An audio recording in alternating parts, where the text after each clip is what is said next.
Hello, everyone. I'm Susan Buchanan with NOAA Communications. I just have a few housekeeping announcements before we begin. You're here this morning to hear Dr. Jerry Bell of NOAA's Climate Prediction Center deliver NOAA's updated 2017 Atlantic hurricane season outlook. Dr. Bell and his team issued the initial outlook in May, and they updated in early August each year ahead of the peak of the season. A news release with infographics will be posted on NOAA.gov momentarily, so check there for that information. And now I would like to invite Dr. Bell to present the updated outlook. Thank you, Susan, and thanks to everyone on the phone for joining this morning. The 2000 Atlantic hurricane season has started off strong with a total of 6 named storms to date.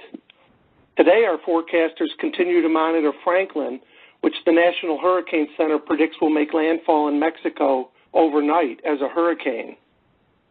As Susan mentioned, we are now entering the historical peak months of the hurricane season, which are August through October.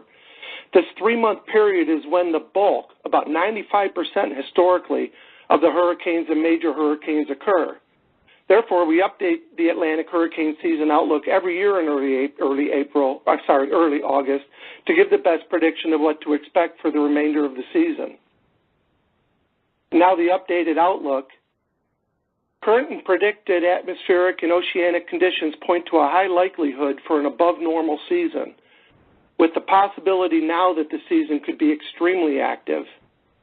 We're seeing signs that this could be the most active season since 2010. The likelihood of an above normal season has increased to 60%, and that's up from 45% in our May forecast. The likelihood of a near normal season has decreased to 30%, which is down from 35% in May. And there's now only about a 10% chance of a below normal season, which is down from 20% in May. This updated outlook indicates the following likely ranges of activity, which are for the entire hurricane season, June through November. 14 to 19 named storms, of which we expect 5 to 9 to become hurricanes and 2 to 5 of those to become major hurricanes.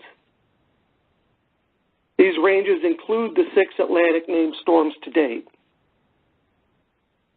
So this updated outlook indicates the possibility of more named storms and more major hurricanes compared to the May outlook. In May, we had predicted 11 to 17 named storms and 2 to 4 major hurricanes. Our current prediction for 5 to 9 hurricanes is unchanged from May.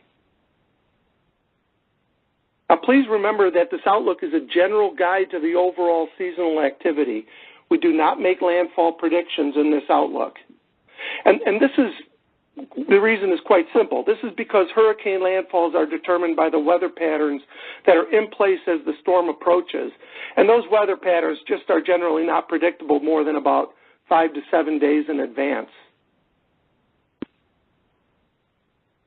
NOAA's hurricane outlooks have a firm scientific foundation, and that includes a rigorous analysis of how oceanic and atmospheric conditions are set up to influence storm development, and also how these conditions are likely to evolve through the season. 5 factors currently point to a high likelihood of an above normal season. And I'll mention these 5. First, the wind patterns that are conducive to storm development are now in place across the tropical Atlantic. These conditions include weaker vertical wind shear, weaker trade winds, and the easterly wind patterns coming off the west coast of Africa. Second, water temperatures in the tropical Atlantic are now much warmer than average, about 1 to 2 degrees Fahrenheit above average, and there's high confidence that this warmth will persist. Third, the chance of El Nino forming has dropped significantly since May. An El Nino would have helped to suppress the Atlantic storm development, typically by strengthening the vertical wind shear. Fourth, all the available prediction models currently predict a more active season than they did in May.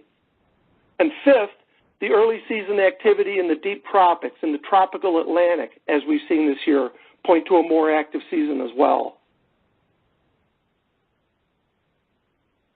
Now, the hurricane season outlook is not only about the numbers, it's also about preparedness. I'd like to acknowledge the 25th anniversary of Hurricane Andrew, which was the last Category 5 hurricane to strike the U.S., and also to acknowledge the fifth anniversary of Sandy.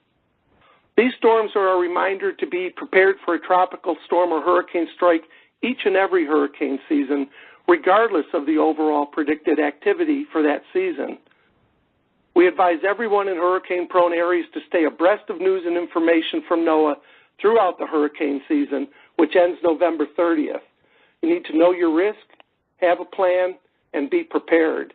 And ready.gov is a great place, ready.gov, a great place for people to learn how to prepare for storm threats based on their personal situation and also on the specific ways that storms might affect them. And now